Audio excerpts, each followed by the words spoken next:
Hi bro, നമ്മളൊന്ന് പറയാൻ വിഷയം വെച്ചാല് നമ്മുടെ കുക്കുടുമോന്റെ വിഷയമാണ്. പറഞ്ഞു തീരുമ്പത്തിന് എന്താണ് ആള് പാഞ്ഞു വന്നോണ്ടിരിക്കണ്ട. ആള് അവിടെ 3:30 എത്തി. ആള് വരുമ്പോ 4:05 കൂടെ വന്ന ഉടനെ 10 വിരലുമ്പോ 10 മോതിരണ്ട, 2 കാതില് കമ്മല്, സ്വർണത്തിന്റെ എന്താ പറയാ ലോക്കറ്റ്, അതുപോലെ 2 ഡ്രസ്സാണ്. അപ്പോൾ ഇപ്പോൾ ആള് മോതിരം ഊരത്തിരക്കണം. മോതിരം ഊരി നമ്മുടെ വണ്ടിയിൽ ഫ്രണ്ടിൽ തട്ടിലോട്ട് വെക്കാം. അതിനുശേഷം തൻ്റെ കയ്യിലത്തെ വാച്ച് ഊരി വെക്കുകയാണ്. അടുത്ത പണി നല്ല ഷർട്ട് ഊരിലുണ്ടാകും.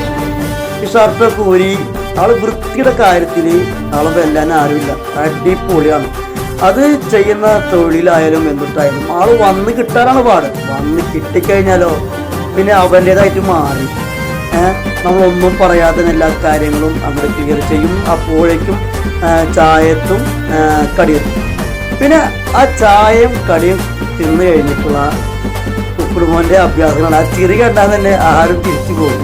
അപ്പോൾ അത്തരത്തിൽ കുക്കുടുമോൻ്റെ അഭ്യാസം തുടരാണ്.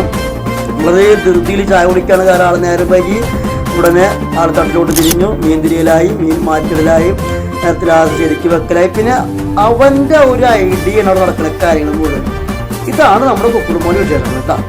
അപ്പോൾ 1 വർഷമായിട്ട് കുക്കുടുമോൻ എൻ്റെ കൂടെ ഉണ്ട്. ആൾ അടിപൊളിയാണ് കേട്ടോ. അപ്പോൾ എനിക്ക് ചെയ്യാൻ പറ്റാത്ത ഒരുപാട് കാര്യങ്ങൾ കണ്ടറിഞ്ഞ് ചെയ്യാനുള്ള ഒരു തൻ്റെയിടം കുക്കുടുമോനുണ്ട്. മീൻ തൂക്കം നോക്കാനൊന്നും ആൾക്കറിയില്ല, അതുപോലെ പൈസ കണക്കൂട്ടി പഠിക്കാനൊന്നും അറിയില്ല. എന്നിരുന്നാൽ പോലും അവന് ഒരു വട്ടം പറഞ്ഞു കൊടുത്താൽ അവൻ ചെയ്യും. ഇത് നമ്മുടെ നൗഷു, കുഞ്ഞു നൗഷു കേട്ടോ. അപ്പോൾ വാളാനപ്പുഴയിൽ പുതുതായിട്ട് കച്ചവടം ചെയ്തുകൊണ്ടിരിക്കുകയാണ്. അപ്പോൾ അവന് വളരെ പുഞ്ചിരിയോടെ കച്ചവടം. Okay, bye bye.